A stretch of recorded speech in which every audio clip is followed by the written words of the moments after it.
નમસ્કાર દર્શક મિત્રો, હું જપન શાહ, કાનમ એક્સપ્રેસ ન્યૂઝમાં આપનું સ્વાગત છે. જોઈએ આજના મુખ્ય અને મહત્વના સમાચાર.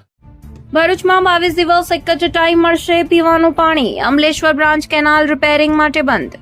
ભરૂચ શહેરના નાગરિકો માટે મહત્વના સમાચાર સામે આવી રહ્યા છે. અમલેશ્વર બ્રાન્ચ કેનાલના રિપેરિંગ કામગીરી માટે બંધ કરવામાં આવતા આગામી 22 દિવસ સુધી શહેરમાં એક જ ટાઈમ પાણી વિતરણ કરવામાં આવશે.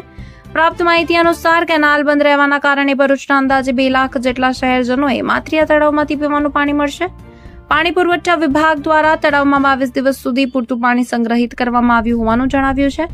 ઉનાળાની કાળઝાળ ગરમી વચ્ચે પાણી પુરવઠામાં મર્યાદા આવતા નાગરિકોને પાણીનો કરકસર કરી ઉપયોગ કરવા અપીલ કરવામાં આવી છે. બીજી તરફ માત્રિયા તળાવ હાલ શહેર માટે જીવાદોરી સમાન સાબિત થઈ રહ્યું છે અને પાણીની જરૂરિયાત પૂરી કરવામાં મહત્વની ભૂમિકા ભજવી રહ્યું છે. તંત્ર દ્વારા રિપેરિંગ કામગીરી ઝડપથી પૂર્ણ કરી નિયમિત પાણી પુરવઠો પુનઃ શરૂ કરવા પ્રયાસો હાથ ધરવામાં આવી રહ્યા છે. રિપોર્ટર રવિ સૈયદ, ભરૂચ.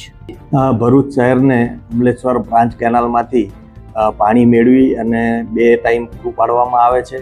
અત્યારે સરદાર સરોવર નર્મદા નિગમ લિમિટેડ દ્વારા અમલેશ્વર બ્રાન્ચ કેનાલના ઉપરના ભાગમાં મિયાગામ બ્રાન્ચ કેનાલમાં ત્યાં રિપેરિંગની કામગીરી માટે ક્લોઝર આપવાનું હોય નગરપાલિકાએ જે માતરિયા તળાવમાં સંગ્રહિત પાણીનો જથ્થો છે એ પાણીના જથ્થા ઉપર આધાર રાખવો પડે એમ હોય અને જો 2 ટાઈમ પાણી આપવામાં આવે તો પાછળ જતા માતરિયા તળાવમાં પાણીનો જથ્થો ખૂટી જાય, જે ધ્યાને રાખી અને નગરપાલિકા દ્વારા સમગ્ર શહેરની અંદર હાલ 1 ટાઈમ પાણી કરેલ છે. જેના કારણે એ લોકોનું રિપેરિંગ કામ થાય ત્યાં સુધી આપણે શહેરમાં 1 ટાઈમ પણ પાણી આપી શકીએ. સમય સુધી 1 ટાઈમ પાણી મળી જશે. અત્યારે આપણે જાહેરનામામાં ડિક્લેર કર્યું છે ત્યાં સુધીની અંદર જે છે એ લોકોનું રિપેરિંગ કામ પૂરું થઈ જશે, પછી રાબેતા મુજબ